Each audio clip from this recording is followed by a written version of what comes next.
어떤 사람들은 그리스도인들에게는 야망이나 야심이 있어서는 안 된다 라고 조금 이상한 생각을 하는 것 같습니다. 물론 너무 세상적인 것이나 너무 악한 것에 야망과 야심을 가져서는 안 되겠죠.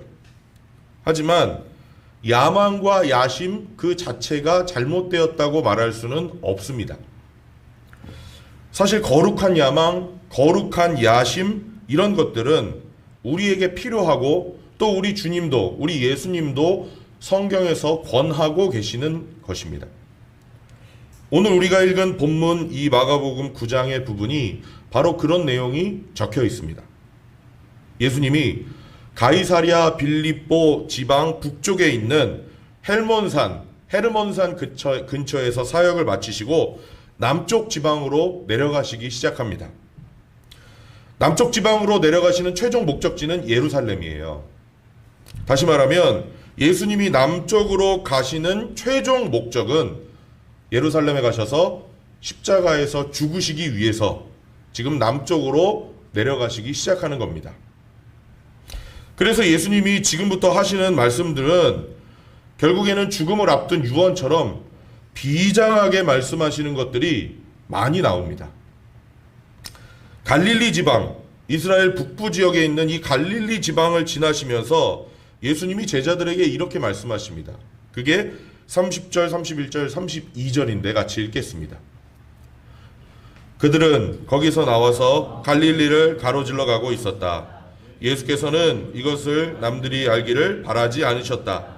그것은 예수께서 제자들을 가르치시며 인자가 사람들의 손에 넘어가고 사람들이 그를 죽이고 그가 죽임을 당하고 나서 사흘 후에 살아날 것이라고 그들에게 말씀하고 계셨기 때문이다. 그러나 제자들은 그 말씀을 깨닫지 못하였고 예수께 묻기조차 두려워하였다. 아멘.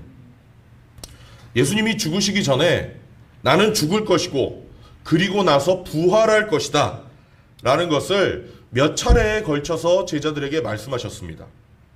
그 중에 지금 두 번째로 말씀하시는 장면입니다.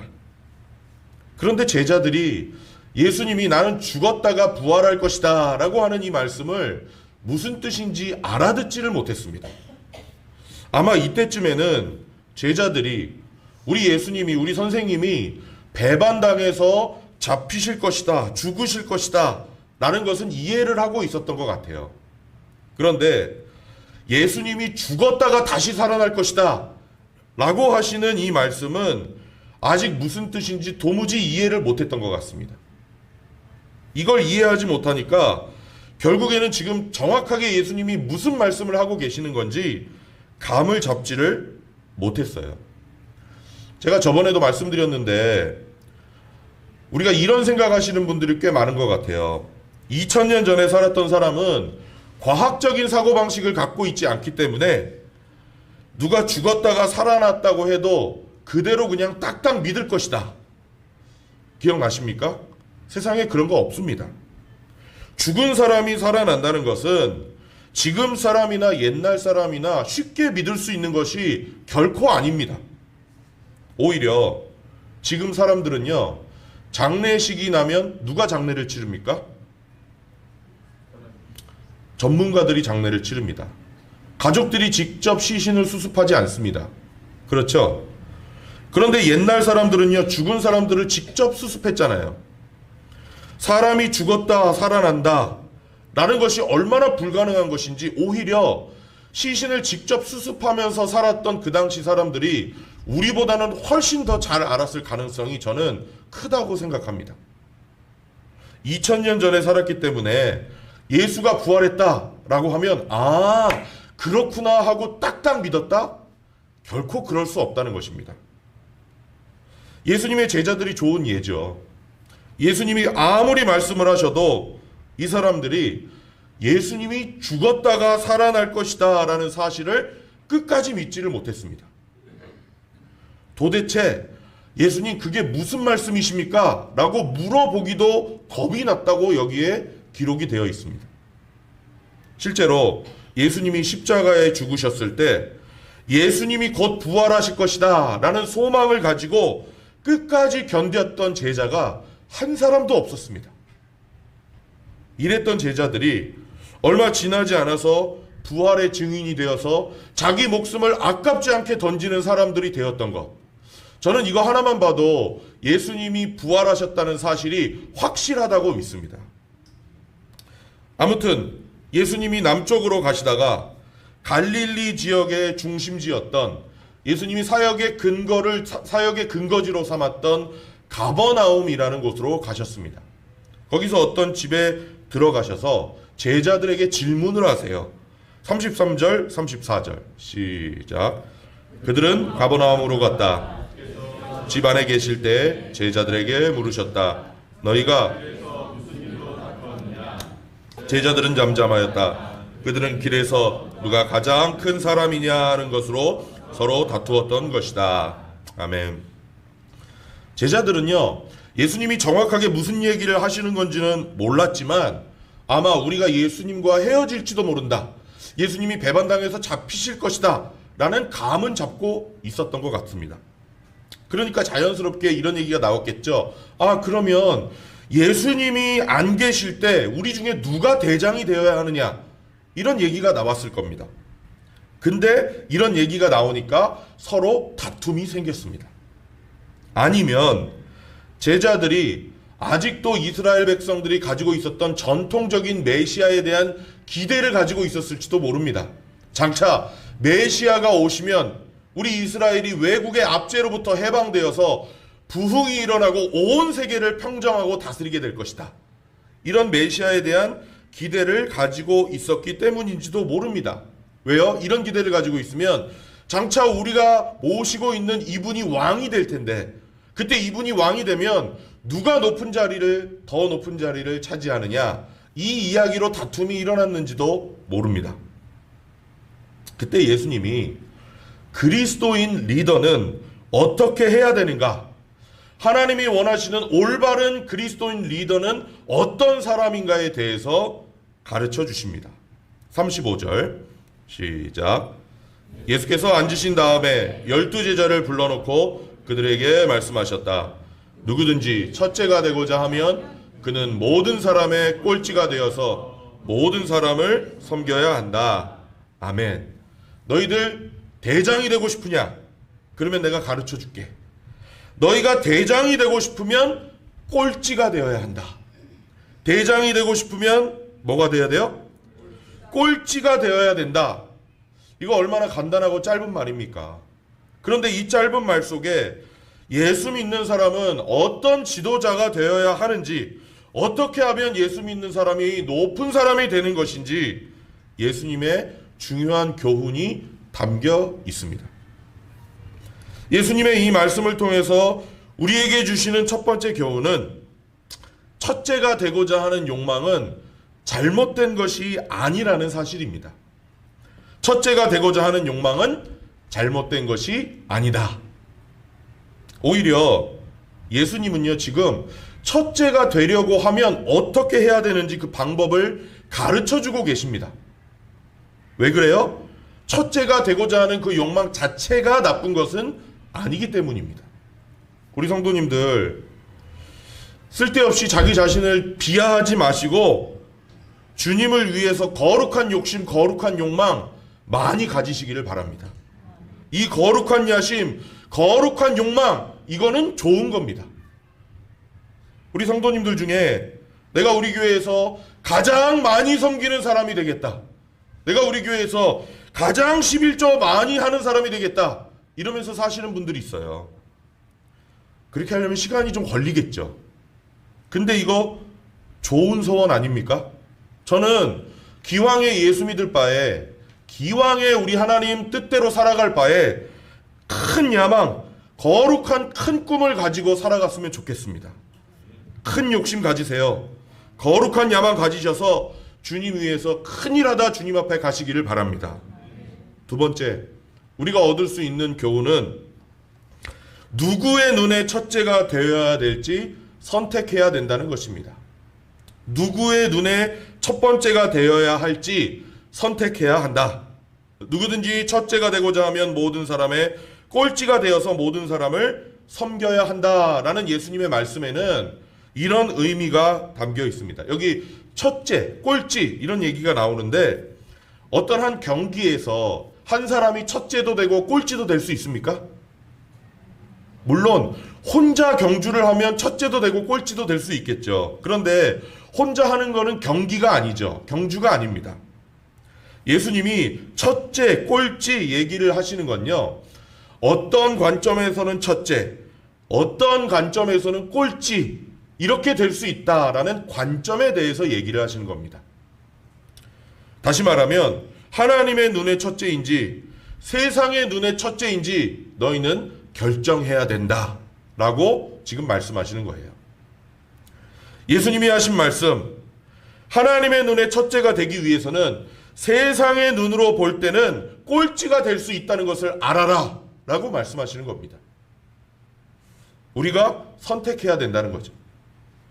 하나님의 눈에 첫째가 되기를 원하느냐, 세상 사람들의 눈에, 세상 기준의 첫째가 되기를 원하느냐, 결정하라는 것입니다. 하나님의 눈에 첫째가 되기 위해서는 세상의 눈에 꼴찌로 보일지도 모른다는 사실을 기억하면서 살라. 우리는 하나님의 자녀, 천국의 시민입니다. 여러분 믿으시죠? 그런데 우리가 여전히 이 세상을 살아가고 있기 때문에 우리가 발 디디고 있는 이 세상에서 항상 선택의 문제에 부딪힐 수밖에 없습니다. 그리고 이 선택을 잘하느냐 잘못하느냐에 따라서 내가 큰 사람이 되느냐 작은 사람이 되느냐가 결정이 됩니다. 예수님은 마태복음 6장에서 이 선택에 대해서 계속 말씀하시는 장면이 나오는데요. 우선 마태복음 6장 1절 2절 한번 보실까요? 시작. 너희는 남에게 보이려고 의로운 일을 사람들 앞에서 하지 않도록 조심하여라. 그렇지 않으면 너희는 하늘에 계신 너희 아버지에게서 상을 받지 못한다. 그러므로 네가 자선을 베풀 때에는 위선자 사람들에게 칭찬받으려고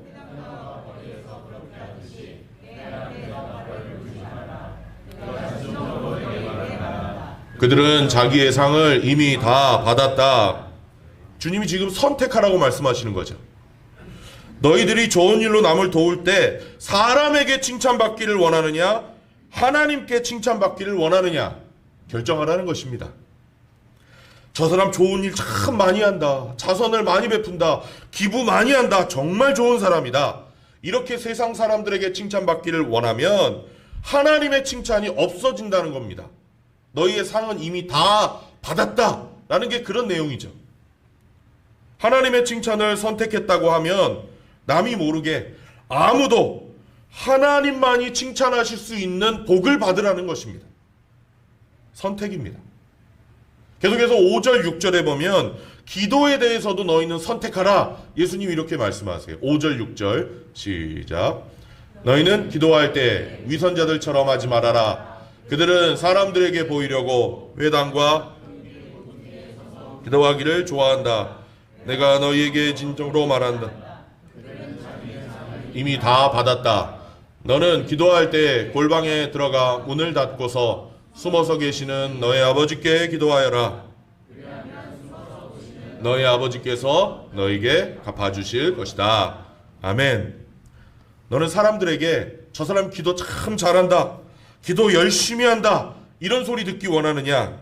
아니면 너의 기도를 세밀하게 들으시고 응답해 주시는 그런 기도를 하나님 앞에 하기를 원하느냐? 선택하기를 하나님이 말씀하시는 겁니다. 네가 사람들에게 기도 잘하는 사람, 기도 많이 하는 사람으로 인정받으면 하나님으로부터 인정이 없을 수도 있다. 선택하라는 거예요. 금식에 대해서도 예수님이 똑같이 말씀하세요.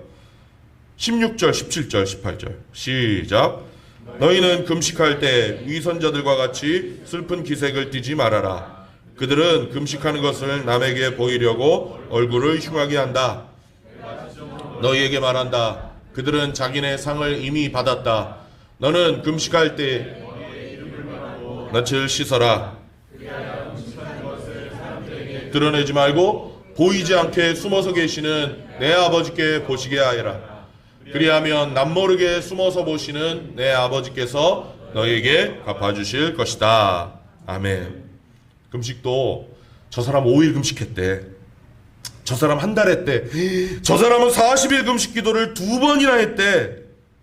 이렇게 금식 잘하는 사람으로 소문나기를 원하느냐? 아니면 정말 하나님이 금식 원하시는 금식을 하기를 원하느냐? 선택하라는 것입니다. 우리는 항상 예수 믿고 이 세상을 살아가면서 이 선택의 문제와 마주하게 됩니다. 내가 하나님 눈 보기, 하나님 눈에 성공한 사람이 되어야 하는가? 아니면 세상 사람들이, 교인들이 볼 때 성공한 사람이 되어야 하는가? 세상이 알아주는 사람이 되기를 원하는가?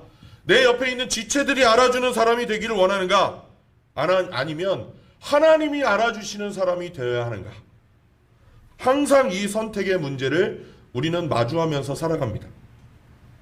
물론 극소수의 경우, 어떤 경우에는 하나님도 알아주시고 사람들도 알아주는 그런 사람이 될 수 있습니다. 세상에서도 성공하고 하나님이 보실 때도 하나님 눈에도 성공한 사람으로 우리가 그런 삶을 살아갈 수도 있습니다. 그렇지만 그런 경우는 극히 적습니다. 많은 분들이 왜 큰 사람이 못 되느냐? 왜 하나님이 쓰시는 큰 그릇이 못 되느냐? 큰 일을 맡길 만한 사람이 못 되느냐? 선택에서 실패하기 때문입니다. 우리가 이 두 가지 중에 선택해야 될 때 어디를 선택해야 하는지를 우리가 알면서도 반대로 선택하기 때문에 거기에서 실패하기 때문입니다. 내가 하나님이 보실 때 하나님 눈에 성공적인 삶을 살기 위해서는 인간의 눈으로 볼 때는 실패할 수도 있어야 되는데 이 선택을 하기가 꺼려지는 것입니다. 내가 하나님께 인정받기 위해서는 세상 사람들이 볼 때는 인정받지 못하는 자리에도 기꺼이 갈 수 있어야 되는데 그렇게 하기가 싫은 것입니다. 그래서 엉거주춤하게 양다리를 걸치고 있는 거예요. 근데 여러분 그거 아세요? 엉거주춤하게 양다리를 걸치고 있으면 반드시 세상 쪽으로 가게 돼 있어요. 양다리는 없어요, 사실. 엉거주춤하게 양다리를 걸치고 있으면 반드시 세상으로 기울게 되어 있습니다. 확실한 선택이 없기 때문에 하나님 보실 때 큰 사람이 되지 못하는 거예요. 확실한 선택이 없기 때문에 하나님이 쓰실 수 있는 큰 그릇으로 우리가 자라나지를 못하는 겁니다. 그래서 여러분, 우리 선택해야 됩니다. 선택의 순간마다 하나님을 선택하셔서 하나님이 보실 때 큰 사람, 큰 그릇, 내가 너에게는 정말 이것을 맡기고 싶다, 이 일을 맡기고 싶다 하는 분들이 되시기를 주님의 이름으로 축원합니다. 예수님의 이 말씀을 통해서 얻을 수 있는 마지막 세 번째 교훈은요, 첫째가 되려면 꼴찌가 되어야 된다는 것입니다. 첫째가 되려면 꼴찌가 되어야 한다. 우리가 세상에서 첫째가 되기 위해서는 다른 방법이 없습니다. 이 세상에서 잘 나가고 이 세상에서 첫째가 되기 위해서는 내 옆에 있는 사람, 나랑 비슷한 사람들을 밟고 일어서든지 그 사람들을 제거하는 것밖에는 방법이 없습니다. 근데 예수님은요, 그리스도인의 삶의 방식이 그게 아니라고 지금 말씀하고 계신 거예요. 네가 정말 큰 사람이 되기를 원하느냐? 그러면 남을 섬겨라. 내가 섬기되 점점 많이 섬기면 점점 큰 사람이 될 수 있다 라고 예수님이 말씀하시는 겁니다. 점점 많이 섬기면 어떻게 될까요? 점점 많이 섬기면 어떻게 돼요? 시간이 지나면?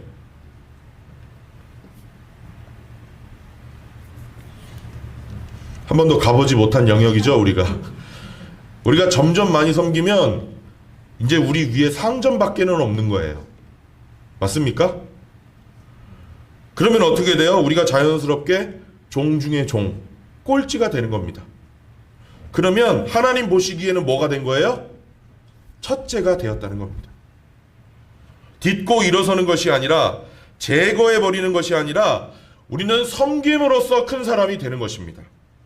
더 많이 섬기면 섬길수록 더 큰 사람이 되고, 낮아지고 낮아질수록 종 중에 종이 되어서 하나님이 보실 때는 가장 큰 사람, 첫째가 된다는 것입니다. 하나님 나라에서는요, 첫째가 되기 위해서는 꼴찌가 되는 것 외에는 다른 방법이 없습니다. 하나님이 인정해 주시는 높은 사람이 되고 싶으십니까? 여러분, 낮아지는 것 외에는 방법이 없습니다. 이건 제 말이 아니라 예수님 말씀이잖아요. 우리 창대교회 성도님들, 우리 다 함께 이 세상을 사는 동안 큰 그릇이 되어 보기를 원합니다. 그러면 낮아져 보세요. 한 번에는 힘들지만 점점점 조금씩 우리 낮아져 보자고요. 종 중에 종이 한번 되어 보기를 원합니다. 근데 여기서 한 가지 짚고 넘어가야 될 게 있습니다. 종이 된다 이러면 남이 시키는 대로 다 하는 것이다 라고 생각하시는 분들이 있어요. 아닙니다. 그런 내용이 아닙니다. 그래서 두 번째로 종이라는 것은 남이 시키는 대로 해서 종이 아니라 남의 필요를 채워주기 때문에 종이라는 것을 우리가 기억하고 있어야 됩니다. 조금 관점이 바뀌셔야 돼요. 다른 사람의 필요를 채워주는 것이 예수님의 종입니다. 우리가 종이 된다고 할 때 모델이 누굴까요? 다 알고 계시죠? 우리가 종이 되는 데 있어서 우리의 모델은 예수님입니다. 예수님 한번 생각해 보세요. 예수님이 남이 시키는 대로 그냥 그대로 하셨습니까? 다른 사람이 요구하는 대로 예수님이 다 해주셨나요? 절대로 아닙니다, 여러분. 그렇지만 예수님의 삶은 처음부터 끝까지 십자가에 달려 죽으실 때까지 다른 사람의 삶의 필요를 채워주는 그런 삶이었어요. 그리고 결국에는 온 세상 인류의 필요를 위해서 자기의 목숨을 바치신 분 아니에요? 예수님은 정말 종 중에 종이십니다. 우리가 종이 된다는 거 남이 나한테 시키는 대로 하는 게 아닙니다. 그게 아니라 남의 필요를 채워주는 거예요. 진짜 종은 내 주위 사람들이 나의 필요를 채워주기 위해서 존재한다. 이 생각을 이제는 버리고 이제는 내가 내 주변 사람들의 필요를 채워주기 위해서 존재한다 라고 생각을 바꾼 사람들, 그리고 그 생각대로 살아가는 사람들이 바로 그리스도의 종입니다. 이제 우리 주위의 사람들이 나를 위해서 존재하는 거 아닙니다. 우리가 예수님 믿는다면 내 가족들이 나를 위해서 존재하는 게 아니에요. 내 아내, 내 남편, 나의 부모님, 나의 자녀들, 나의 동료들이 나를 위해서 존재하는 것이 아닙니다. 이제는 내가 내 아내를 위해서, 내가 내 남편을 위해서, 내가 나의 부모님을 위해서, 나의 자녀를 위해서, 나의 동료를 위해서, 내가 그들을 위해서 존재하는 것입니다. 이것이 종의 삶을 사는 것입니다. 세 번째, 이것이 바로 종의 삶이기 때문에 우리가 정말 종이 되려면 다른 사람의 요구를 거절할 수도 있어야 합니다. 왜냐하면 더 큰 필요가 있고 더 큰 필요를 채워주기 위해서는 작은 필요를 거절할 때가 있기 때문입니다. 더 중요한 필요가 있고 더 중요한 필요를 채워줘야 될 때 덜 중요한 필요를 우리는 거절할 수 있어야 합니다. 그것이 진짜 종의 모습입니다. 우리 예수님이 그러셨어요. 30절 한번 읽어볼까요? 시작. 그들은 거기에서 나와서 갈릴리를 가로질러 가고 있었다. 예수께서는 이것을 남들을 바라지 않으셨다. 아멘. 지금 예수님이 남쪽으로 내려가시는 길이라고 했습니다. 그런데 몰래 그 동네를 지나가신다고 했습니다. 이렇게 성경에 기록해둔 이유가 있어요. 자, 제가 질문을 드려볼게요. 그러면 예수님이 몰래 지나가시던 그 동네에는 복음을 들어야 될 사람들이 없었을까요? 없었을까요? 많이 있었을 겁니다. 예수님이 그냥 무심코 지나가시는 그 동네에는 병을 고침받아야 될 사람들이 없었을까요? 많이 있었을 겁니다. 그런데 예수님이 지금 그 사람들의 필요를 외면하시고 그 동네를 지나가셨다고 성경에 기록해 둔 것입니다. 왜 그랬을까요? 그 이유가 31절에 나옵니다. 31절 시작. 그것은 예수께서 제자들을 가르치시며 인자가 사람들의 손에 넘어가고 사람들이 그를 죽이고 사흘 후에 살아날 것이라고 그들에게 말씀하고 계셨기 때문이다. 예수님이 그렇게 무심하게 지나가신 목적이 있었다는 거죠. 그 목적이 뭐죠? 예수님이 이제 곧 죽으러 가시잖아요. 죽으러 가시면서 죽으시기 전에 제자들을 훈련시킬 필요가 있었던 겁니다. 제자들을 훈련시켜야 되는 필요가 훨씬 더 중요하고 컸던 것입니다. 그래서 예수님이 더 작은 필요를 무시하고 지금 지나가시는 거예요. 장차 신약 교회를 세우고 신약 교회의 지도자들이 되어야 할 이 제자들에게 부활의 복음에 대해서 더 가르치셔야 될 필요가 있었던 것입니다. 여러분과 제가 이웃에게 섬김을 받는 것이 아니라 혹시 섬기면서 살기로 작정하셨습니까? 작정하셨나요? 그런 마음이 조금이라도 있으세요? 그렇다면 그 목적을 이루기 위해서요, 다른 사람의 필요에 NO, 안 됩니다, 죄송합니다, 못합니다 라고 말할 필요가 있을 때가 반드시 생긴다는 것입니다. 거절의 동기가 내가 좀 더 큰 것, 좀 더 많이 섬기기 위해서, 좀 더 중요한 것을 섬기기 위해서라면 그걸 거절하는 건 주님이 원하시는 거예요, 원하지 않는 거예요? 주님이 원하신다는 것입니다. 종이 된다는 마음으로 노 하는 건데, 여러분 너무 양심의 가책을 느끼지 마세요. 올바른 목적을 가지고 있다면 싫은데 더 중요한 일을 해야 되는데 더 이상은 끌려다니지 마시기를 바랍니다. 하나님이 원하시는 큰 사람이 되기 위해서 우리는 섬겨야 된다고 했습니다. 그런 면에서 마지막 네 번째, 정말 하나님이 쓰시는 섬김의 사람이 되려면 여러분 남들에게 만만한 사람이 되셔야 합니다. 교회에서도 하나님이 쓰시는 분들 가만히 한번 보세요. 사람들이 거의 만만하게 봅니다. 이 만만하게 본다는 말을 오해하시면 안 됩니다. 만만하게 본다라는 말은 무시한다는 의미가 결코 아닙니다.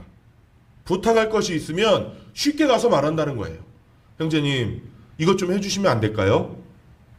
그런 의미에서 만만하게 본다는 것입니다. 이런 분들은요, 오히려 무시 안 당합니다. 교회에서, 하나님 나라에서 하나님이 이런 분들을 무시당하게 놔두시지 않습니다. 부탁을 자꾸만 받으니까 어떻게 될까요? 자꾸만 섬길 기회가 생깁니다. 여러분 정말 주님께 쓰임받고 싶으십니까? 정말 주님이 쓰시는 사람이 되고 싶으세요? 그러면 좀 만만하게 보이시기를 바랍니다. 그래야 남들이 쉽게 부탁할 수 있지 않겠습니까? 사실 우리가 막연하게 설교 시간에 또 나눔할 때 이런 얘기 많이 합니다.